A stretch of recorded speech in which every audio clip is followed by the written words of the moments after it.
थोड़ा और जोर से लगाना पड़ेगा। भारत माता की, भारत माता की, भारतीय जनता पार्टी जिंदाबाद,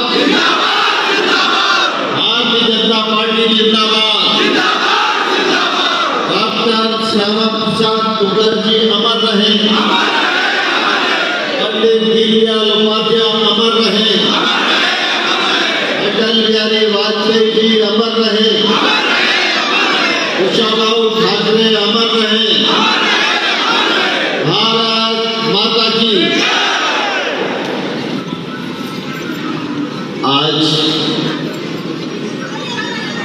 नरेला विधानसभा क्षेत्र में भारतीय जनता पार्टी के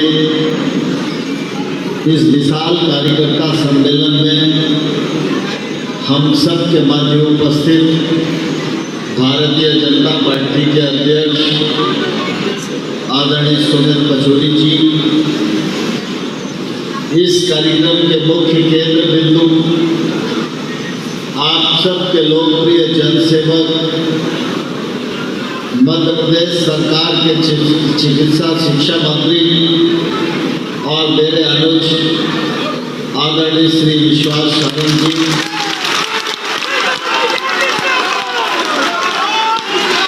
हमारे भोपाल नगर की लोकप्रिय महापौर बहन मालती राय जी, इस विधानसभा क्षेत्र के संयोजक आदरणीय विजय सिंह जी, भारतीय जनता पार्टी के जिले के पदाधिकारीगण, मंडल के अध्यक्षगण, पार्षदगण और उनसे भी अधिक महत्वपूर्ण हमारे सभी उपस्थित सम आदरणीय कार्यकर्ता भाइयों बहनों और उपस्थित सज्जनों, आज पार्टी की योजना के अनुसार इस चुनाव की बेला में पूरे मध्य प्रदेश में विधानसभा के सम्मेलन आयोजित हो रहे हैं। आज नरेला विधानसभा क्षेत्र में आप सब लोग इस सम्मेलन में भाग लेने के लिए और भारतीय जनता पार्टी को विजयी बनाने का संकल्प करने के लिए यहाँ उपस्थित हुए हैं। मैं आप सबका हृदय से बहुत बहुत स्वागत करता हूँ, बहुत बहुत अभिनंदन करता हूँ। हम सब सौभाग्यशाली हैं कि राजनीतिक क्षेत्र में काम करने के लिए ईश्वर ने हमको प्रेरणा दी कि हम भारतीय जनता पार्टी के साथ कार्यकर्ता के रूप में काम करें। वैसे तो भारत के राजनीतिक परिदृश्य पर तमाम सारे राजनीतिक दल काम करते हैं और जिसे राजनीति करना है अपनी सुविधा से कोई ना कोई दल चुनता ही है, लेकिन हम सब लोगों ने अपनी मर्जी से, ईश्वरीय प्रेरणा से जब भारतीय जनता पार्टी को चुना है तो हम ऐसा मानकर चलते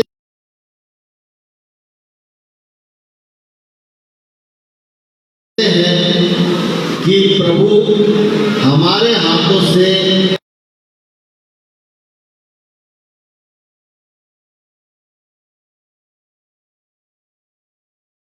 इस देश में और दुनिया में कुछ बहुत अच्छा कराना चाहता है, इसलिए भारतीय जनता पार्टी का कार्यकर्ता हम लोग लगे हैं।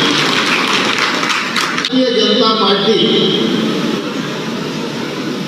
एकमात्र ऐसा राजनीतिक दल है जिसकी कथनी और करनी में एक रूपता है। दूसरी तरफ कांग्रेस पार्टी है। लेकिन भारतीय जनता पार्टी ने जब जब जो कहा वो शत प्रतिशत करने का ईमानदार प्रयत्न किया। उसी का परिणाम है कि आज मध्य प्रदेश में सड़कें हैं, सड़कों पर गड्ढे नहीं हैं। उसी का परिणाम है 2003 से पहले भोपाल में भी बिजली नहीं मिलती थी। गांव के लोग तो कल्पना ही नहीं कर सकते थे। लेकिन आज 28,000 मेगावाट बिजली का उत्पादन करके गांव में भी 24 घंटे बिजली उपलब्ध कराने का काम किया जा रहा है। यह भारतीय जनता पार्टी की कथनी और करनी की एक रूपता है। हमने कहा था गरीब के जीवन स्तर में बदलाव लाएंगे, तो हमारी राज्य सरकार ने अनेक जन कल्याण की योजनाएं प्रारंभ की, जिनका लाभ आज मध्य प्रदेश के गरीब आवाम को मिल रहा है। 2003 में हम सरकार में आए थे। उस समय प्रति व्यक्ति जो आय थी वो 11,000 रुपए थी, और आज मैं गर्व के साथ आपको कह सकता हूं कि आज मध्य प्रदेश में प्रति वर्ष प्रति व्यक्ति की जो आय है वो 1,40,000 रुपया है। ये बड़ा परिवर्तन पूरे प्रदेश में आया है। आज हमारे यहाँ इंडस्ट्री बढ़ी है, शिक्षा के साधन बढ़े, अस्पतालों की संख्या बढ़ी है, स्वास्थ्य प्रबंधन की दृष्टि से काम बढ़ा है। 4 मेडिकल कॉलेज हुआ करते थे, विश्वास भाई मेडिकल कॉलेजों के मंत्री हैं। आज मध्य प्रदेश में 25 मेडिकल कॉलेज हैं। यह भारतीय जनता पार्टी की कथनी और करनी की एक रूपता का परिणाम है। और लगातार मध्य प्रदेश विकास की ऊंचाइयों को पार करता हुआ पूरे देश में एक प्रतिष्ठा को प्राप्त कर रहा है। हम मध्य प्रदेश भारतीय जनता पार्टी के कार्यकर्ता हैं। आप सब कार्यकर्ताओं के बलबूते पर ही 2003 में भाजपा की सरकार बनी थी। 2008 में आप ही लोगों ने सरकार बनाई थी। 2013 में भी आपके परिश्रम से ही सरकार बनी थी। और इस विशाल समागम को देखकर मैं यह विश्वास पूर्वक कह सकता हूं 2023 में भी आपका परिश्रम रंग लाएगा और भारतीय जनता पार्टी बहुमत वाली सरकार बनाने में सफल होगी। आप सब लोग सौभाग्यशाली हैं कि भारतीय जनता पार्टी के प्रतिनिधि के रूप में आपको विश्वास सारंग जैसा सक्रिय और ओजस्वी नेता मिला है।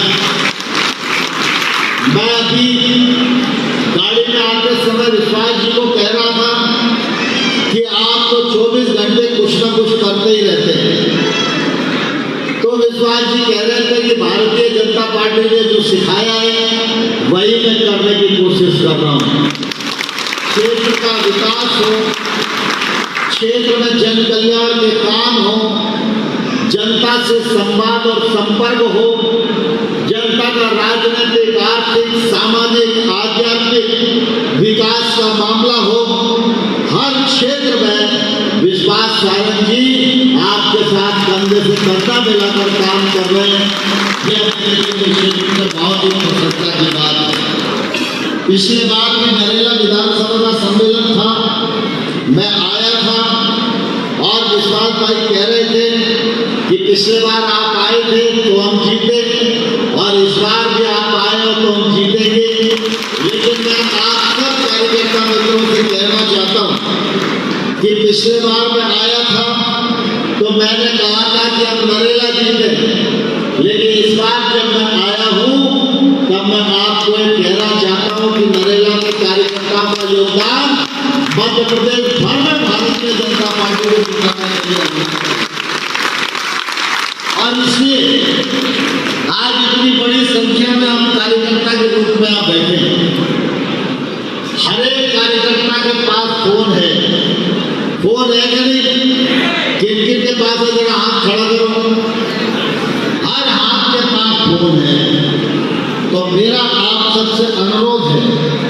तो अनुरोध मानोगे कि नहीं मानोगे? तो आज नरेला विधानसभा क्षेत्र के कार्यकर्ताओं की तरफ से पूरे मध्य प्रदेश में ये आवाज आनी चाहिए कि नवंबर में भारतीय जनता पार्टी की सरकार पूरे बहुमत के साथ बनेगी।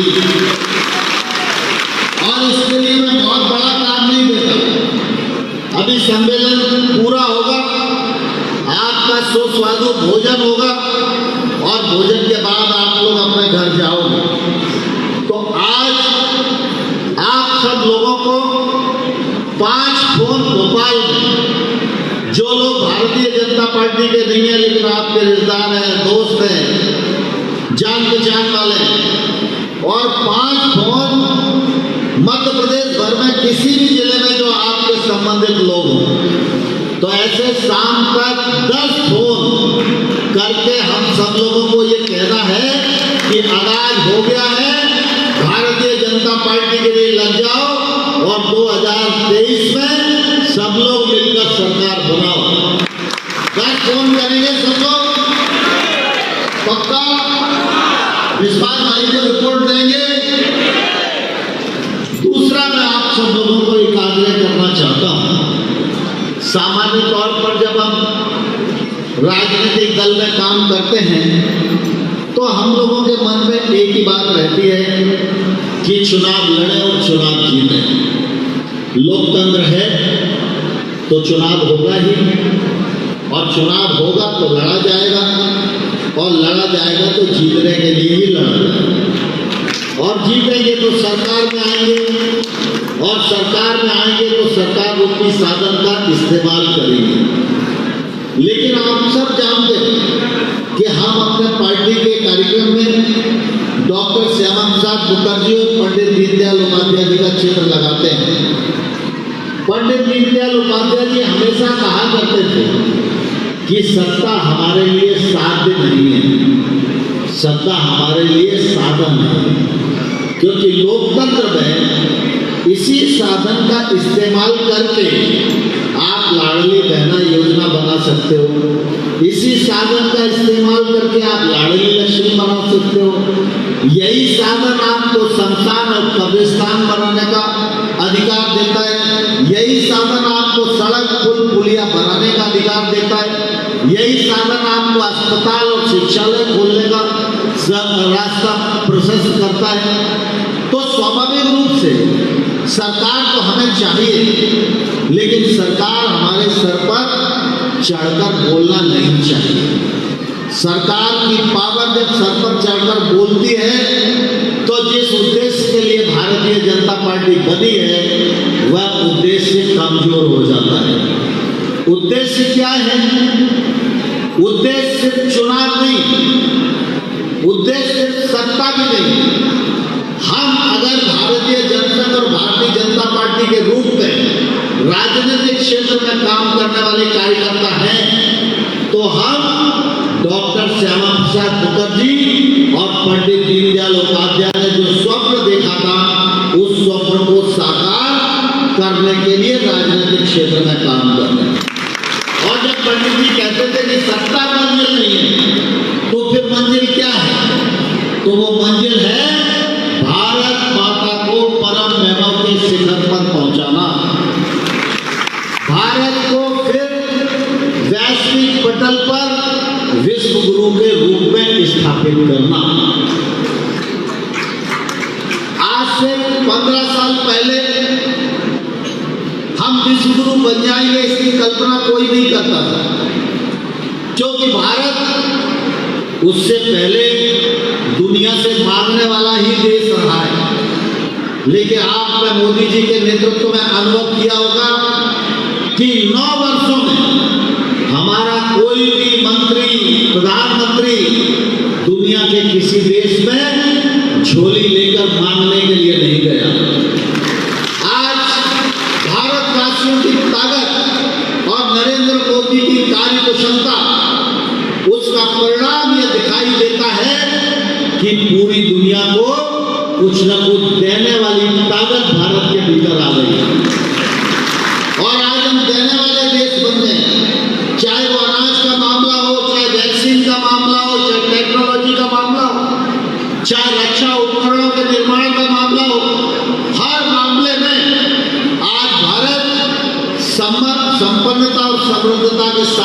आगे बढ़ रहा है।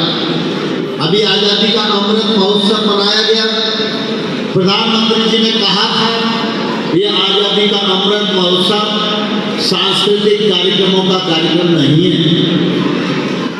आजादी के अमृत महोत्सव के अवसर पर पुराने संकल्प पूरे करने होंगे और नए संकल्प लेकर हमको आगे बढ़ना होगा। और प्रधानमंत्री जी ने यह भी कहा है कि ये 2023 से 2047 ये 25 साल का कालखंड है। 2047 में भारत की आजादी के 100 वर्ष होंगे और ये 25 वर्ष का कालखंड हमारे लिए अमृत काल है। 15 साल पहले हम कहते कि हम विश्व गुरु बनेंगे, कोई नहीं मानता। हम बड़ी अर्थव्यवस्था बनेंगे, कोई नहीं मानता। हम टेक्नोलॉजी में आगे जाएंगे, कोई नहीं मानता। लेकिन अगर आज आप किसी भी मंच पर ये कहोगे कि आने वाले कल में हम दुनिया की तीसरी अर्थव्यवस्था बनेंगे, तो सारी दुनिया इसको स्वीकार करने के लिए तैयार है। इन 9 वर्षों में भारत को आगे बढ़ाने की दृष्टि से जितनी सांसें थी उनको भरकर नरेंद्र मोदी जी ने भारत की बुनियाद को बहुत सशक्त करने का काम किया।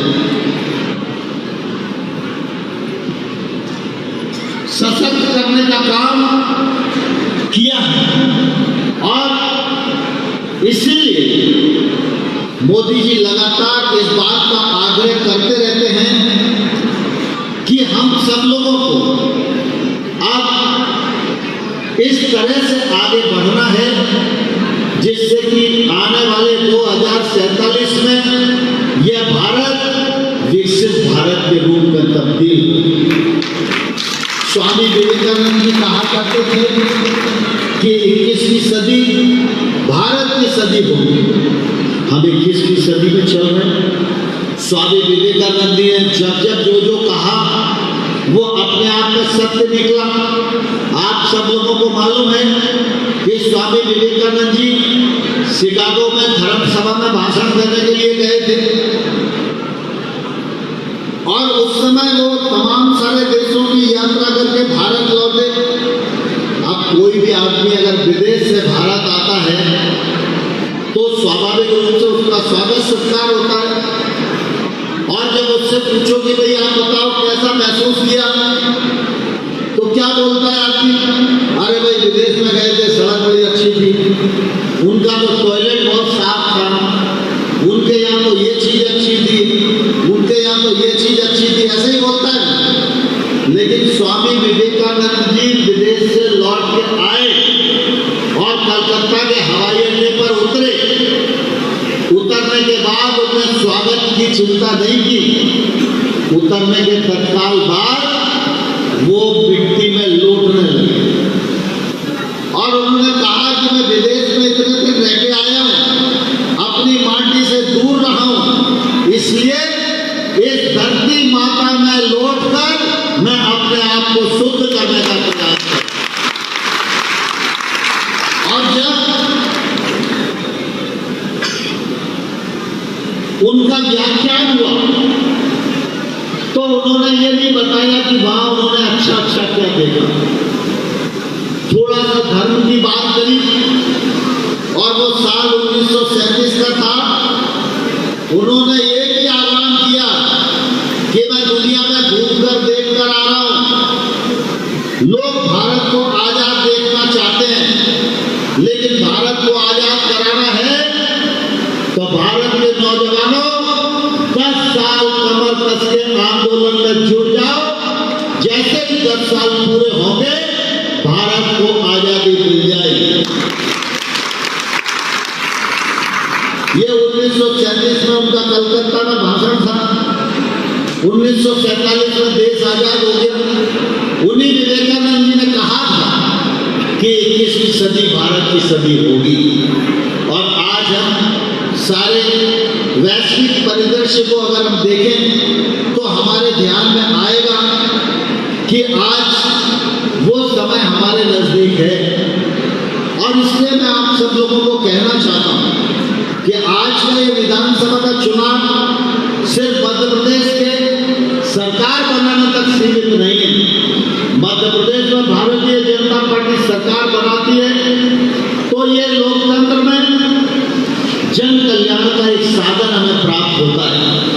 जब जन कल्याण का ये साधन हमारे पास होगा तो भाजपा की ताकत बढ़ेगी, भाजपा की ताकत बढ़ेगी तो नरेंद्र मोदी की ताकत बढ़ेगी, नरेंद्र मोदी की ताकत बढ़ेगी तो विशाल बहुमत 2024 में भारतीय जनता पार्टी को मिलेगा और भारतीय जनता पार्टी इस देश में ताकतवर होगी तो 2047 में भारत विश्व गुरु बने या डॉक्टर श्यामा प्रसाद मुखर्जी इंडिया उपाध्याय के स्वप्न को हम लोग साकार बनाने में सफल होंगे। इस व्यापक लक्ष्य के लिए हम सब कार्यकर्ता मिलकर को काम करने की आवश्यकता है। मैं यह भी जानता हूं कि जब हम सरकार में रहते हैं तो तमाम प्रकार की युवा को हमारे दिमाग में रहती है। सरकार में पावर है, पावर में अपेक्षा होती है, कई बार अपेक्षा पूरी नहीं होती, कई बार अपेक्षा पूरी नहीं होती तो मन में थोड़ा रंज होता है, थोड़ी नाराजगी होती है। ये मानव स्वभाव है, हम सांसारिक प्राणी हैं, इस संसार में जब तक हैं तब तक ये क्रम जीवन का चलने वाला है। लेकिन जो हमारी परेशानी है वो हम तक सीमित है, हमारे परिवार तक सीमित है। लेकिन जिस लक्ष्य को हम लेकर काम कर रहे हैं वो लक्ष्य भारत माता को परम वैभव के शिखर पर पहुंचाना है। तो हम सब कार्यकर्ता मित्रों को ये ध्यान में रखना होगा कि अगर छोटी मोटी परेशानी, नाराजगी, गुराजगी, उपेक्षा, अपेक्षा अगर कहीं है भी तो उसको 3 महीने के लिए रुमाल में बांधकर तगड़ी गांठ लगाकर जेल में रख लो, दिसंबर में सरकार बनाओ, फिर गांठ खोलो और फिर उसके लिए लड़ाई लड़ना तो जरूर लड़ो। मैं भी आपके साथ रहूंगा। आप सबको इस अवसर पर, इस अच्छे कार्यक्रम के लिए मैं हृदयपूर्वक बहुत बहुत बधाई देता हूँ, बहुत बहुत शुभकामनाएं देता हूँ। हम नरेला तो जीतेंगे ही, लेकिन पूरे मध्य प्रदेश में नरेला से ये संदेश जाए कि नरेला से आई आवाज, भारतीय जनता पार्टी जिंदाबाद। इसके लिए सब लोग 10-10 फोन करेंगे ना, सब लोग 10-10 फोन करेंगे। जरा सब लोग हाथ खड़ा करो और हम लोग मिलकर संकल्प करें कि पूरे मध्य प्रदेश में सरकार बनाएंगे। भारत माता की, भारत माता की, भारतीय जनता पार्टी जिंदाबाद, भारतीय जनता पार्टी जिंदाबाद। भाजपा को जिताएंगे, कमल का बटन दबाएंगे, अंदर जाएंगे, सरकार की योजना बताएंगे, भाजपा के लिए समर्थन मांगेंगे। भारत माता की। धन्यवाद। बहुत बहुत धन्यवाद आदरणीय नरेंद्र भाई साहब।